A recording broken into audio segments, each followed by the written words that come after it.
Ada berapa banyak orang yang sudah kalian ajak untuk berprogram? Dan yang terpenting, apa yang kalian inginkan dalam sebuah program yang kalian buat yang akan menuntun kalian?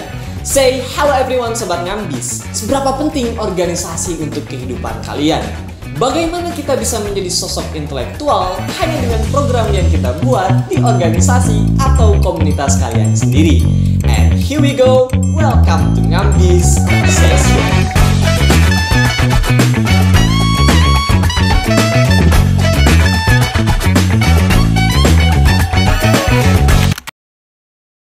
Perkenalkan, Novita Nurmalita Dewi, mahasiswa aktif penjurusan Public Relations tahun 2019. Kini, Novita menjabat sebagai Ketua Senat Mahasiswa tahun 2022. Hai, aku Novita. Biasa dipanggil Novita. Aku juga termasuk sobat Ngambis loh. Dia memiliki sebuah prinsip di hidupnya, yaitu tentang 3M. Hah? 3M? Mencuci tangan, menjaga jarak, memakai masker. Ini bisa gak sih program Ngambis gue susah tahu? Artian lengkap dari 3M adalah salah satu trik yang dilakukan untuk mewujudkan perubahan menuju lebih baik dalam menggapai cita-cita atau harapan kita. Barang siapa yang merindukan bangsa ini berubah menjadi lebih baik, kuncinya 3M. Mulai dari diri sendiri, mulai dari hal yang kecil dan mulai saat ini.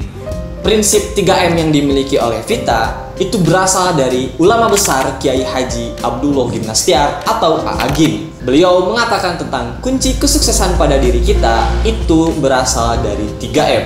M yang pertama, mulai dari diri sendiri. M yang kedua, mulai dari hal yang terkecil. M yang ketiga, mulai dari sekarang. Jadi intinya 3M itu untuk memulai segala hal.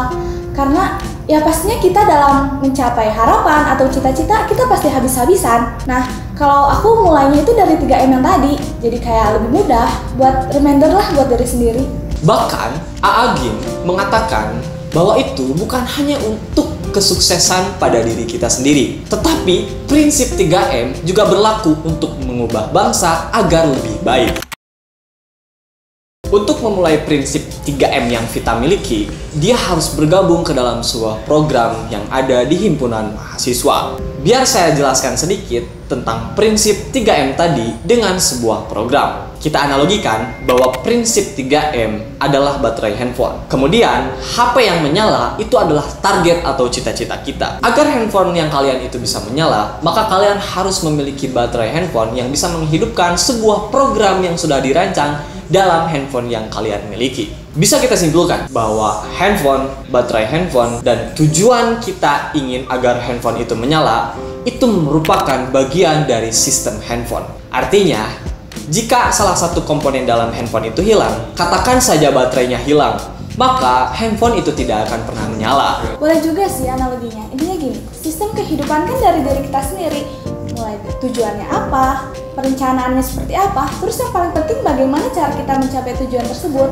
Nah, untuk mencapai tujuan tersebut, kita harus membuat program mulai dari konsep, teknis, dan mekanisme yang dibangun untuk mencapai tujuan tersebut. Menurut KBBI, definisi program adalah suatu rancangan mengenai asas serta usaha dalam ketatanegaraan, perekonomian, dan sebagainya yang akan dijalankan. Pengertian lain tentang program adalah suatu rancangan struktur, desain atau kode skema atau bentuk yang lainnya dengan yang disusun sesuai dengan alur algoritma untuk mempermudah memecahkan suatu permasalahan. Sebuah program biasanya disebut juga dengan istilah aplikasi. Tujuannya adalah untuk mempermudah suatu hal agar pekerjaan bisa dikerjakan lebih efektif dan lebih efisien. Nah, untuk mencapai tujuan tersebut, kalau kita bikin program buat diri kita maupun orang lain, itu akan mempermudah.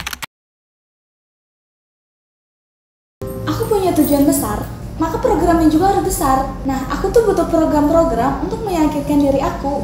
Prinsip 3M tadi sebagai modal awal aku, bahkan menjadi energi untuk aku makin kuat dan maju untuk mencapai tujuan tadi. Makanya aku masuk Hima, masuk Senat, karena program-program di sini bisa membantu aku mewujudkan cita-citaku nanti, bahkan untuk program-program yang lebih besar nanti. Apa yang dikatakan oleh Vita, itu semua merupakan tahapan untuk mencapai tujuannya. Vita punya makna sendiri dalam menjalankan sebuah sistem yang ada di dalam hidupnya. Vita menganggap bahwa prinsip 3M yang dia miliki tadi merupakan sebuah sumber energi atau keyakinan yang bisa membuat dirinya untuk terus berjalan dalam sebuah rancangan struktur yang sudah disusun untuk mempermudah segala permasalahan yang akan dia hadapi. Jadi, untuk bisa menghidupkan sebuah sistem, maka kita harus punya dulu program. Tentunya, program yang kita buat itu agar lebih jelas landingnya. Kemudian pekerjaan yang kita lakukan itu bisa lebih produktif, efektif, bahkan lebih efisien. Vita sudah memiliki program untuk dirinya sendiri, tetapi dia butuh wadah untuk terus melatih keyakinan dan mentalnya untuk bisa mencapai tujuan yang dia harapkan. Dan pada akhirnya, dia masuk ke dalam organisasi. Menurutnya, organisasi merupakan tempat agar dia bisa memiliki jiwa dan karakter yang semakin kuat dalam menghadapi setiap permasalahan yang datang ke dalam hidupnya. Kalau kalian ngerasa masuk organisasi, tapi nggak bikin hidup kalian lebih baik, coba cek deh, siapa tahu tujuan atau niat kalian masuk mungkin salah. Karena bagi aku, berorganisasi itu urusan dan permasalahan hidup aku malah jadi tuntas. Karena di organisasi, kita dituntut untuk membuat program. Nah, program itu untuk orang-orang yang terlibat di dalam organisasi. Berarti kita lagi ngurusin hidup orang. Seperti yang aku bilang, ketika aku ngurusin hidup orang, berarti urusan hidup aku sudah terselesaikan. Mungkin yang dimaksud oleh Vita, ketika kita masuk ke dalam sebuah organisasi, maka kita akan mengetahui bagaimana karakter setiap orang yang ada di dalam organisasi itu. Sehingga kita bisa tahu program seperti apa yang cocok untuk orang-orang yang berada dalam organisasi itu sendiri. Kita bisa belajar mengenal orang lain, kita bisa memahami karakter orang lain. Sehingga prinsipnya ketika kita membuat sebuah program, maka kita akan terlibat dengan orang-orang yang ada di program itu. Di dalam sebuah program yang sudah berjalan, kita akan bisa memaknai sebetulnya apa saja sih yang dilakukan oleh orang-orang. Coba dibayangkan oleh Sobat Ngambis. Seharusnya ketika kita masuk ke dalam organisasi, kita harus bisa menyerap seluruh energi yang ada di sana untuk menjadi kekuatan untuk kita. Coba dibayangkan oleh Sobat Ngambis, seharusnya ketika kita masuk ke dalam organisasi, kita harus bisa menyerap seluruh energi yang ada di sana. Karena setiap orang yang ada di sana itu pasti memiliki potensi dan karakter yang berbeda. Jadi, ketika kalian punya masalah, tapi sampai sekarang kalian belum menemukan jawabannya, bisa jadi di organisasi kita malah mendapatkan jawabannya. Karena mungkin ada orang yang sudah pernah mengalami masalah yang kita hadapi, atau justru mereka punya solusi untuk masalah yang sedang kita hadapi. Kita kembali kepada bahasan sistem, bahwa sistem merupakan sebuah komponen-komponen yang bersatu untuk menjalankan suatu fungsi. Menurut Max Weber, organisasi merupakan sebuah kerangka yang terstruktur, di mana di dalamnya ada wewenang, tanggung jawab, dan pembagian kerja untuk menjalankan fungsi tertentu. Bisa kita simpulkan bahwa ternyata organisasi itu masuk ke dalam sistem. Artinya, apabila ada elemen organisasi yang tidak hidup, maka secara otomatis sistem itu akan mati. Di sini aku belajar komunikasi organisasi. Untuk sistem komunikasi di dalam organisasi supaya hidup, kita perlu berkomunikasi dengan anggota yang lain.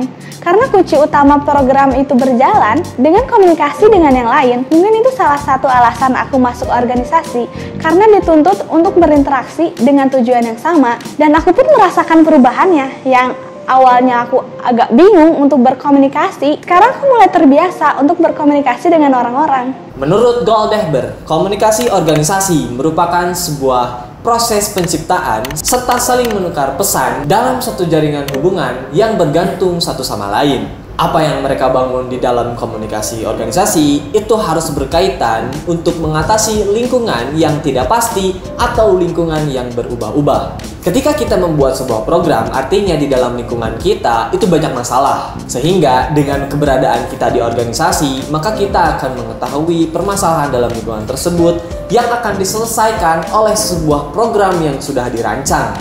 Begitulah komunikasi organisasi berlangsung. Kita akan senantiasa bertukar pikiran untuk memecahkan suatu permasalahan yang ada di lingkungan kita.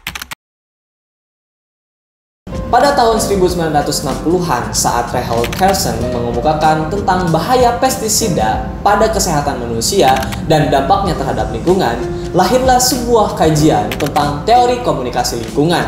Bahkan, komunikasi lingkungan itu selalu disejajarkan dengan komunikasi kesehatan. Dalam buku Environmental Communication, Applying Communication Tools Towards Sustainable Development, dijelaskan bahwa komunikasi lingkungan adalah perencanaan dan penggunaan strategi dalam proses komunikasi maupun produk media untuk mendukung pembuatan kebijakan yang efektif. Dalam buku itu dijelaskan bahwa komunikasi lingkungan itu wajib mengarah kepada kelestarian lingkungan. Komunikasi lingkungan itu mencakup analisis komparatif sosial dan budaya, di mana di dalamnya publik dapat memahami tentang isu-isu atau permasalahan yang ada di global. Alasan masuknya Vita ke organisasi itu bisa kita buktikan secara ilmiah dengan adanya teori komunikasi lingkungan ini, di mana Vita menyadari tentang permasalahan yang hadir di dalam hidupnya dan lingkungannya sebagai mahasiswa. Vita berusaha menciptakan sebuah inovasi dan kreativitas Vita dalam melanjutkan program yang sudah ditentukan. Sehingga posisi dia menjadi ketua senat mahasiswa bukanlah ketidaksengajaan, tetapi itu adalah bukti bahwa Vita terjun ke organisasi, dia mengenal banyak sekali orang-orang di sana. Dari orang-orang di sana, dia bisa belajar banyak tentang apa yang terjadi di lingkungan itu. Ketika seseorang itu terus-terusan belajar, maka dia akan terus meningkat. Ketika seseorang ini terus meningkat, maka dia akan mendapatkan posisi atau kedudukan yang paling terbaik. Vita berhasil menerapkan prinsip 3M tadi dengan pencapaiannya menjadi ketua senat mahasiswa. Selanjutnya, dia harus bisa konsisten dengan seluruh program yang dia rancang untuk bisa melestarikan lingkungannya sendiri. Lalu, bagaimana dengan prinsip leadership yang dimiliki oleh Vita? Bisakah Vita menerapkan prinsip yang dia miliki untuk kepentingan bersama? Dan bagaimana cara dia menerapkan prinsip 3M tadi ke dalam sistem organisasi yang sedang dia kendalikan? Kalian bisa langsung tanya ke orangnya. Hello everyone, Sobat Ngambis, apakah Vita termasuk orang-orang yang menyuarakan kesetaraan gender untuk mengurangi kesenjangan terhadap wanita? Atau Vita punya pemikiran lain tentang prinsip 3M yang tadi untuk senantiasa memantaskan dirinya agar menjadi yang terbaik di dalam lingkungannya sendiri? Sebenarnya aku masih bingung kalau ngomongin tentang kesetaraan gender. Karena kalau aku disuruh benerin genteng yang bocor di rumah, kayaknya nggak dulu deh. Selagi ada dia, kenapa harus aku? Yang mana yang harus diberi? Nih. Oh, siap. Ciri-ciri majunya organisasi adalah banyaknya program yang sedang berjalan. Jadi, apabila organisasi tidak menjalankan sebuah program, maka bisa dianggap organisasi itu mati. Hal penting lain, meskipun suatu organisasi memiliki banyak program, tetapi sistem operasional yang ada di dalam organisasi itu tidak berjalan secara efektif dan efisien, maka bisa kita anggap apakah organisasi itu masih hidup atau mati suri. Bagaimana menurut kalian? Sudahkah kalian memiliki program untuk diri sendiri? Apa yang akan kalian persembahkan untuk lingkungan kalian? Atau apakah kalian berani mengendalikan sebuah organisasi dengan potensi yang kalian miliki seperti apa yang dilakukan oleh Vita? Tulis pendapat kalian di kolom komentar. Saya Fikri Hanafi, to infinity and beyond. See you next time. Thanks for watching.